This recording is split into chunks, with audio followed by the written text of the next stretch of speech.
Monday night, the last-place Baltimore Orioles suffered another loss, this one a 12-inning defeat to the Boston Red Sox at Camden Yards, Bos 2-0. The O's are now 19-46 on the season, the worst record in baseball. Needless to say, when you're playing at a 115-loss pace, a lot of things going wrong. Baltimore ranks 29th in baseball in runs scored per game, 3.52, and 28th in runs allowed per game, 5.22. Yeesh. The O's have been terrible, no doubt about it, and no Orioles player has been worse than Chris Davis.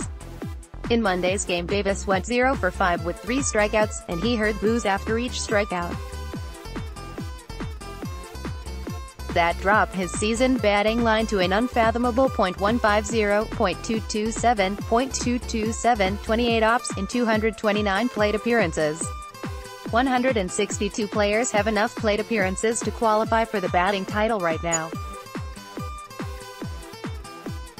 Among those 162, Davis ranks 162nd in batting average by 19 points, 161st in on-base percentage. Lewis Brinson is at .215, 162nd in slugging by 57 points, 162nd in ops by 19 points. Davis has been, by a not small margin, the worst hitter in baseball this season.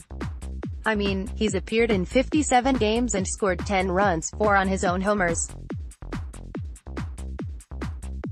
He was once one of the most feared sluggers in baseball. Davis swatted 126 homers from 2013 to 15, remember, but now pitchers attack Davis with impunity.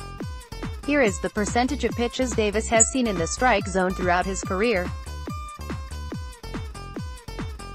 During his peak years, pitchers rarely went after him in the zone because they respected his power. Now they go right after him. For the first time in his career, Chris Davis is seeing more pitches in the zone than the league average hitter. Fangraphs make no mistake, Orioles players outside Manny Machado have been terrible this season. Davis has been the worst of the worst. In fact, he's on pace to have the worst season in history by the baseball-reference.com version of WAR. Davis has -2.1 WAR through 65 team games, putting him on pace for -5.2 WAR in 162 games. Ouch. Here are the 5 worst seasons in history according to baseball-reference.com. WAR: Jerry Royster, 1977 Atlanta Braves, -4.0 WAR, .216, .278, .288 and 491 PA. Jim Levy, 1933 St.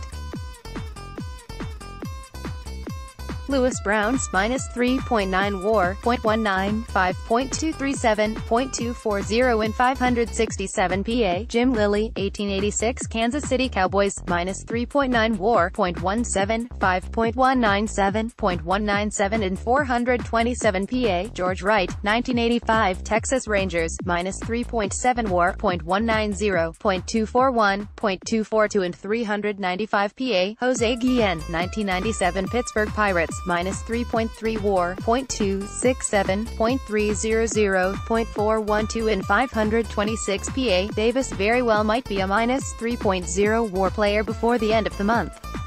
I don't think he'll be this bad all season, so I'd bet the over on him finishing with -5.2 WAR, but the fact we're even having this conversation is bad enough. Davis has been that terrible. His 28 ops would be one of the 40 worst marks in history by a qualified hitter. Keep in mind Davis is not an aging player in baseball years. He turned only 32 in March. The normal baseball player aging curve would suggest he still has a few productive seasons in him. Maybe not peak 40-plus homer seasons, but not 28 ops seasons either. Apparently that is not the case though. Davis has always been a flawed him. Now his flaws are more evident than ever. To make matters worse, Davis is in the 3rd year of his 7-year, $161 million contract. The Orioles owe him $92 million from 2019 to 22. Because of that, he's going to play. The O's are going to be a last-place team with or without Davis in the lineup. It makes sense to keep playing him just to see whether he can turn it around, and potentially salvage the contract to some degree.